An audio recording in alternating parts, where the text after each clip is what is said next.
Thank you for joining us today on Sci-Fi Journal, Vera Alexander. Thank you for inviting me. So, first question, can you tell me a bit about yourself? I'm a literary scholar, literary and cultural studies. I'm affiliated to the Rijksuniversiteit Groningen in the Netherlands. I've been here for about 8 months now. Before that, I was in Denmark.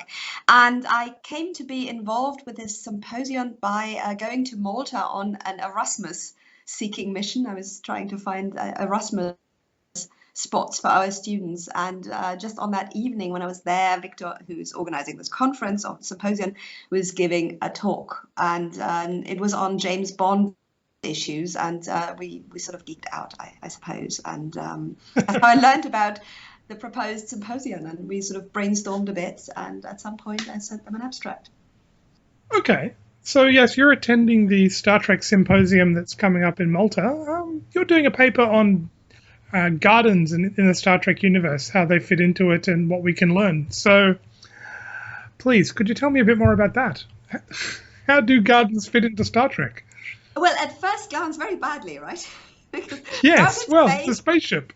There's a lot of Earth. There isn't a lot of, I mean, plants do not need a lot, but they do need water and air and something like that, and they don't even get that.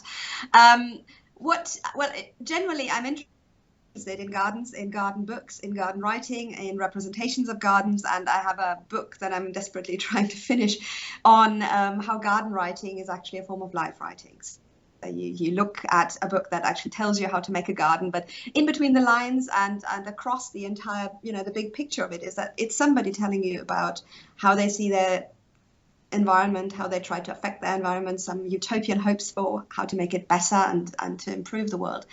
So that's what I'm looking at during work time, in my real life. And I felt that looking at gardens in the context of Star Trek and space travel and science fiction would be interesting because of the contrast it seems to provide. On one level, gardens are completely different from what Star Trek is about. Most people seem to think in terms of not sort of, green organic materials, but silver, steel, aluminium, completely different materials, and a technological universe where it's all about how things are put together by computers and human beings who know how to run them, which is clearly not me. So it seems to be something, there's a relationship of contrast that struck me, and I wanted to explore that further, and I'm going to explore that further in my abstract.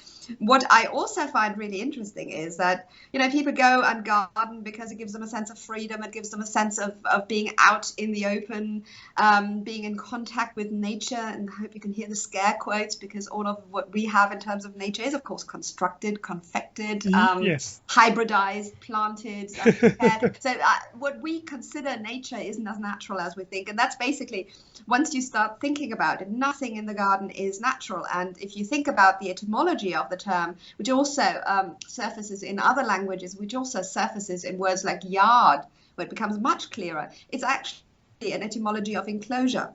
So you make a garden out of a piece of what we have to call nature or terrain or something like that by putting a fence around it, putting something, some wall or a moat or whatever you can think of around it, and divide it off and separate it and call it your garden. Because if you don't do that, within a very short period, it won't be recognizable as something that you had any impact on, right? So there is a play with the promise of freedom and the actual fact that it's an enclosure.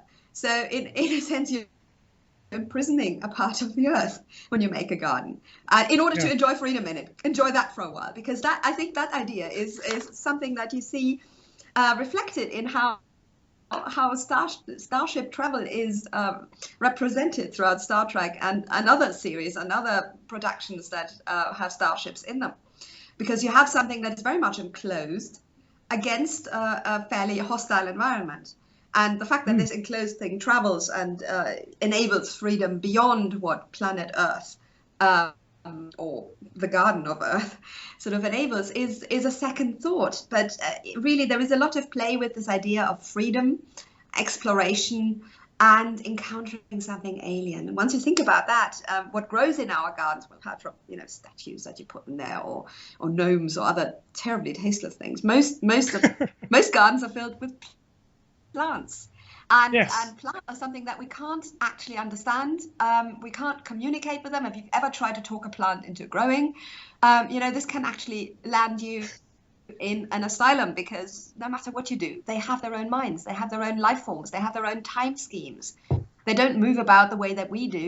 Doesn't mean they can't move. We don't know whether they have anything that can be remotely compared to sentience or intelligence of sorts. There are lots of people out there who can tell you, and they're scientists, some of them are actually quite sane, I believe, that plants have a form of communication amongst themselves. They can give you warnings. They may even have something akin to memory. So they remember if you've done something bad to them, just in case you were planning to. All sorts of things that people have come up with. And around the globe, plants and in general, the sense of how the environment affects us, how human beings, the anthropocentric humans, the center of creation, relate to the environment that we're constantly destroying, is changing. And there is a sense of becoming more aware of the fact that if we don't act, this whole thing of Star Trek, of having to colonize the rest of space, would be a reality, because we will have destroyed this planet at some point. So there is an eco-critical and ecological rationale behind studying anything that has to do with gardens, that has to do with plants, or that has to do with nature. Yeah, there's so many things. I could go on talking about this forever, but this idea of enclosure, the idea of sustainability, all of these come together, and that's something that I want to examine. If you look at the Star Trek original series, which is, I suppose, the one that I know best, I'm going to try and do a bit more research in the time that I have left before the presentation. There's always this idea of going out into nature, going on shore leave on some kind of strange planet, and there's a good chance that these people are scientists. They explore, but they encounter something that is completely alien, that is even more alien than the green or blue people that they eventually find out are a lot more human than they are, but that sort of maybe poisonous, maybe hostile, maybe threatening. And if you think about that actually happens in the garden too. There are quite a few Gothic elements about not actually understanding what you've got on your hands, not actually understanding the processes of what makes plants grow, not actually seeing a lot of the growth processes. A lot of them are below ground, in the dark, and that is something that Star Trek makes visible, makes tangible, by having these plants in a format that is slightly alienated from what we normally see. But if you look at it, while the humanoids that most of that the characters encounter on their journeys are reasonably human-like, not just because of the actors having to be humans. Yeah. But also, if you look at it, the plants aren't that different. They're already alien to start with. And so this idea of alienness in itself is familiar. And that's kind of a knot that I want to tease out in this paper. Okay. So do you think we can talk to plants? Where do you come down on questions like that? You can yell at them if you like it, but it'll probably be about yourself. You won't make any reason. So if you ever feel like you have a bad day, shout at your plants. They won't mind. They won't mind? I'm very intrigued by people who try to measure, various electronic signs or rays or what, vibes given off by plants. I'm not a natural scientist, so I can't really work with that. And I'm very, very wary of the more esoteric people who tell you that they can't commune with plants. What I find interesting is the fact that we as anybody has to confront the idea of otherness in life. You confront it. Currently in Europe, and I suppose you in Australia too, have the refugee crisis. The constant threat that somebody who is very different from us, if enough of them show up, they might affect the way that we feel, the way that we are. They might actually change our identity. So there's a constant dialectic, I suppose, of wanting to know more about the other, but also wanting to keep something familiar that gives you a sense of safety. And so in this sense, otherness represented by plants is interesting, because most people, even though they realize that they can't talk to their tulips, they're not actually afraid of them. They're still, sort of, they're still going to put them in their gardens, Yes. risky people that they are. And now this creates an opening, because once you start thinking about it, even if you mentioned in your email that you had to chase away a cat, of course, all sorts of narratives about how cats are all trying to kill us. But most people, sort of interact with this form of alienness, even though the communication is rather different. With plants, it's even more different, because they don't run away when you do something stupid. They just stand there. True.